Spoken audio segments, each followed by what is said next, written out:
तो यहाँ पे हमने सीखना है कि रिडॉक्स चैप्टर किससे बेस्ड है और उस तरीके हमने तैयारी करनी है। ओके, तो यहाँ पे जो सबसे पहला इलेक्ट्रोकेमिकल सेल डिस्कवर किया गया था वो गया था galvanic cell. Galvanic cell is consist of two different half cells, zinc and copper. Zinc is more reactive than copper and two half cell, जैसे आप देख रहे हो बेटे, ये हाफ सेल है और ये half cell, both are connected by salt bridge, जुड़ा गया। तो here I want to say that कि zinc is more reactive, it have tendency to lose electron and copper have tendency to gain electron. तो यहाँ पे जब वो electron lose करेगा बेटे, तो यहाँ पे क्या आएगा, नेगेटिव चार्ज, क्या आएगा, नेगेटिव, और यहाँ पे क्या आएगा, पॉजिटिव चार्ज।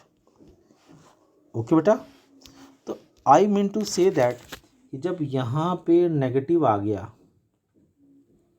यहाँ पे नेगेटिव आ गया और यहाँ पे पॉजिटिव आ गया, तो क्या देखा कि मोर रिएक्टिव लूज कर रहा था, that is taken as negative, और जो गेन कर रहा था that is taken as positive.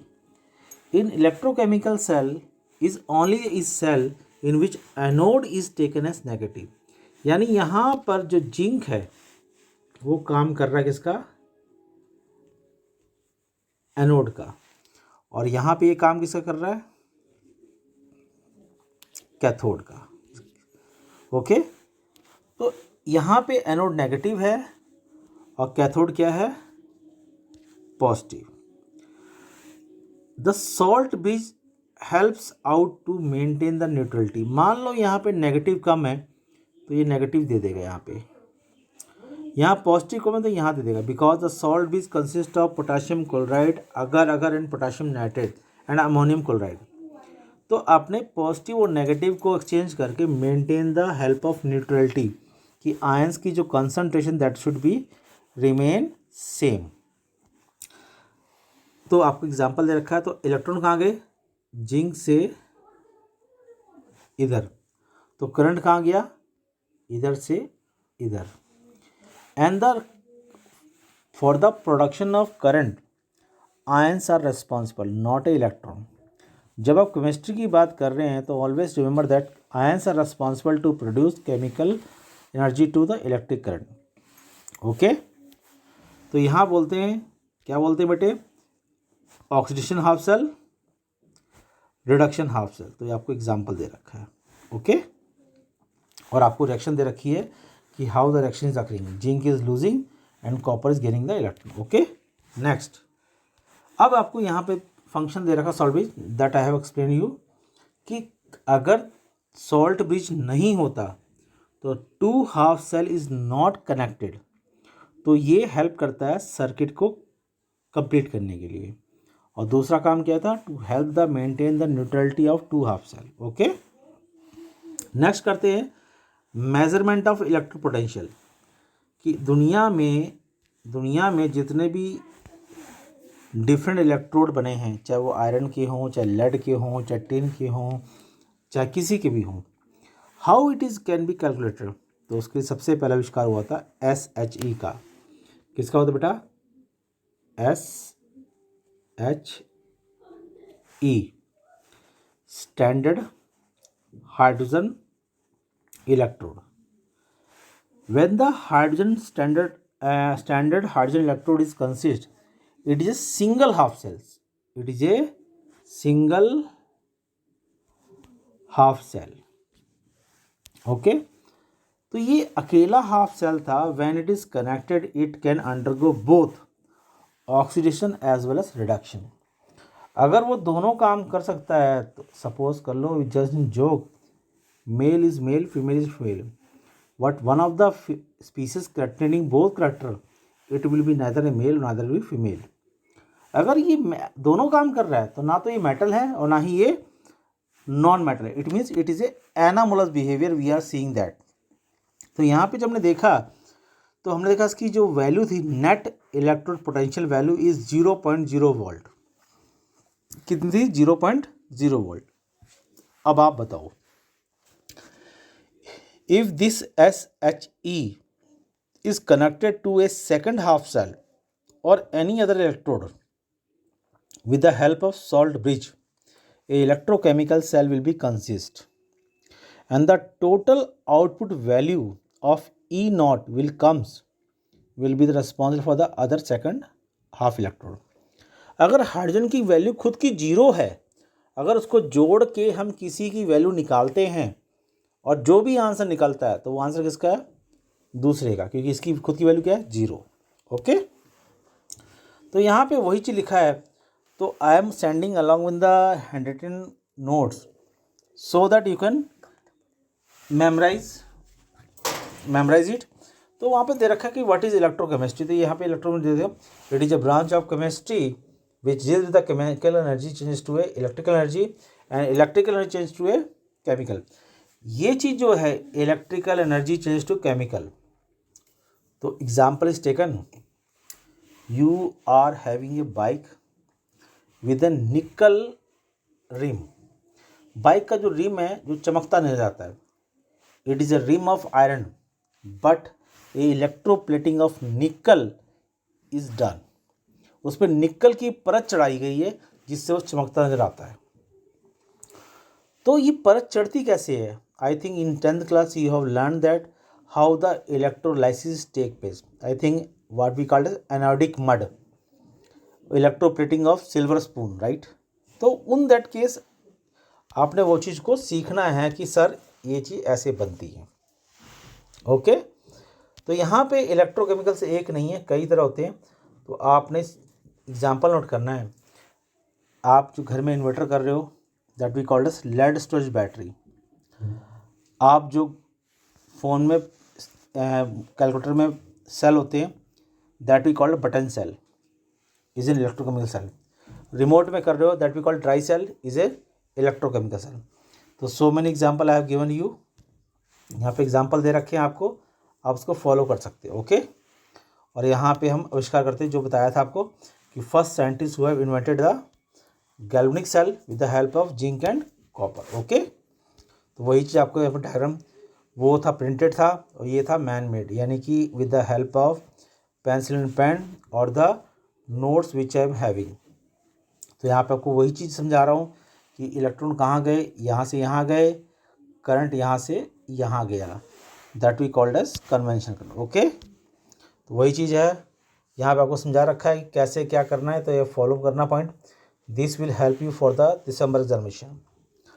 अब मान लो यू हैव परचेज एक सेल और a dry cell from a market whose potential value is 1.1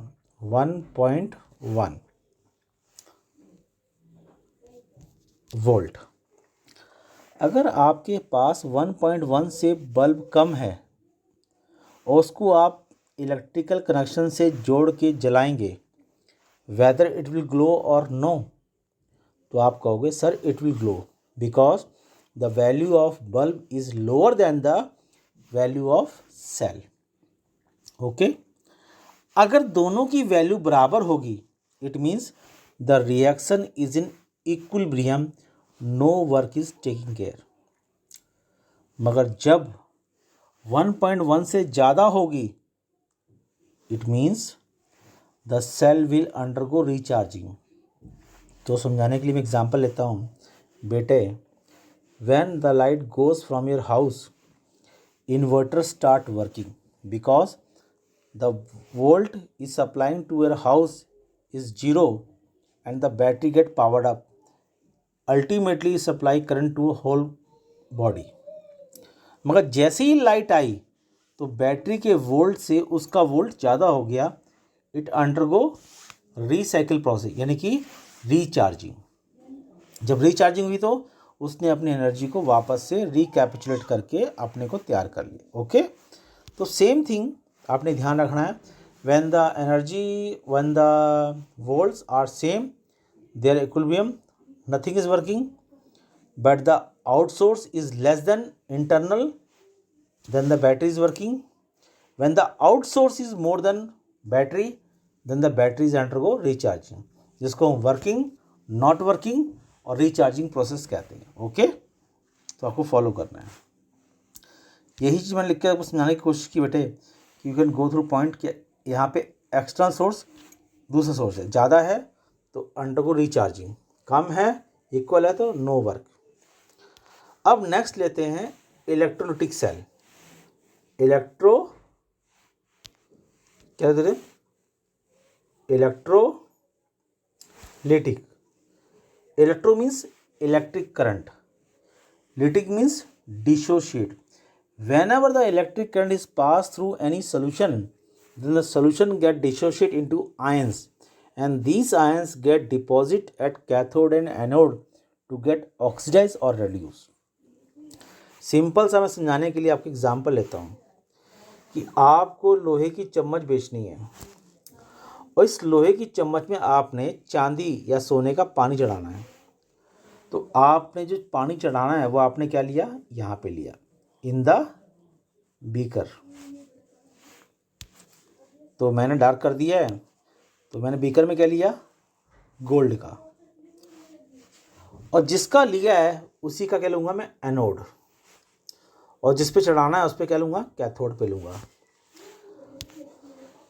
when I pass through electric current at a high voltage, तो ये गोल्ड जो है बेटे कहाँ चढ़ेगा, इसके ऊपर। The iron spoon will changes to a gold spoon because the gold will get electroplated on the iron spoon. जब लोहे की चम्मच में सोने का पानी चढ़ जाएगा, then no one will going to identify whether it is a iron और ए गोल्ड। तो यहाँ पे बोलते हैं that we called as electrolysis और electroplating, because we are mending a layer on a iron surface of a gold layer. तो electroplating भी कह सकते हो और इलेक्ट्रोलाइसिस भी कह सकते हो। ओके ओके बेटा, तो इनको फॉलो करो। और यही दे रखा है कि जब आपसे पूछा गया डिफरेंस बिटवीन ए, तो आप डायग्राम को नोट करो। यहाँ पे बोलते हैं ना, एक अखबार में आता है find out the difference between two picture. तो जस्ट गो थ्रू, यहाँ पे एक बॉक्स है, यहाँ पे दो बॉक्स है, यहाँ पे सॉल्ट ब्रिज है, यहाँ ब्रिज नहीं है, यहाँ पे एनोड पॉजिटिव है, यहाँ पे नेगेटिव है, यहाँ कैथोड पॉजिटिव है, नेगेटिव है, यहाँ पॉजिटिव है। Direction of current is same. तो it is a just in activity, you can follow that. कि अगर आपसे दो पिक्चर पूछता है कि if anyone going to ask कि right the difference between both picture, easily identify a 6 point. तो यहाँ पे वही एक्टिविटी दे रखी है बेटा आपको समझने के लिए कि क्या है। यहाँ पे 2 हाफ है, यहाँ पे 1 हाफ है, यहाँ एनोड पॉजिटिव है, यहाँ एनोड नेगेटिव है, कैथोड पॉजिटिव है, यहाँ कैथोड नेगेटिव है। करंट की डायरेक्शन, इलेक्ट्रॉन डायरेक्शन सेम है। यहाँ पे जिसको इलेक्ट्रोप्लेट लेना करना है वो रखा है कैथोड पे, यहाँ पे ऐसा नहीं है। यहाँ सॉल्ट ब्रिज है, यहाँ पे सॉल्ट ब्रिज नहीं है। तो वी कैन ईजली, इससे केमिकल एनर्जी से इलेक्ट्रिकल एनर्जी होती है और यहाँ से इलेक्ट्रिकल से chemical. So these are the 6 points are enough to distinguish both the terms. Okay. Next प्रश्न करते हैं कि क्या करना है। तो यहाँ पे दे रखा है EMF। जब बाजार से आप सेल लेके आते हो, when you are taking a new cell from a market, a single cell whose value is 1.5 volt, that we call as EMF, electromotive force, when it is not working. But उसी cell को जब आप लगा देते हो remote में and you start taking work, that we calls potential difference. तो EMF से मैक्सिमम वर्क ले सकते हो, ईएमएफ से मैक्सिमम वर्क ले सकते हो, मैं पोटेंशियल में मैक्सिमम वर्क नहीं ले सकते। ओके, तो what ever from the EMF you can draw maximum work, but from the potential difference little work. जब आपने सेल सीखा तो आपने पूछा नहीं सर सेल ग्रुप कैसे करते हैं, A B C। A for anode जो लूज कर रहा है, लूज कौन कर रहा है, जिंक कर दिया। B फॉर ब्रिज, ब्रिज मतलब पैरेलल लाइन। और C फॉर कैथोड, गेन कौन करता है, कॉपर। तो this is the way to represent the cell, this is the way to represent the cell. Once again I'm telling you, A B C, A B C, B means parallel line. तो आपने इसको follow करना है और आपको follow करना है, ठीक है। यहाँ पे लिखा हुआ है electrochemical series, the different electrode और we can talk about different metals are arrange in decreasing order the reactivity. हर एक मेटल की अपनी एक रिएक्टिविटी है जिसको हमने अरेंज कर रखा है अकॉर्डिंग टू डिक्रीज ऑर्डर में। आपको मैं एक छोटा एग्जांपल देता हूँ, ओके। आपके मम्मी पापा बोलते होंगे, if you can ask from your grandfather, grandmother और फादर कि why shouldn't we wear in silver और गोल्ड टुगेदर, तो उनका आंसर होगा कि चांदी सोने को खराब करती है, सोना चांदी को खराब करता है। Not, according to chemistry the silver is more reactive than copper, और मोर रिएक्टिव हमेशा इलेक्ट्रॉन लूज करता है और लेस रिएक्टिव हमेशा गेन करता है। If you try to wear in silver और gold together, you after some time find the silver will depleted day by day. यानी एक दिन आप देखोगे चांदी पूरी ख़त्म हो चुकी है, सोने को कुछ नहीं हुआ। It means the silver layer get deposit on the gold, मगर वो दिखेगा नहीं, because it can not be seen naked eye, because it is a electrochemical reaction. क्या हमें जब करंट लगता है तो महसूस तो हमें ही होता है ना, पड़ोसी को होता है? नहीं होता। तो इट्स जस्ट एन एक्टिविटी।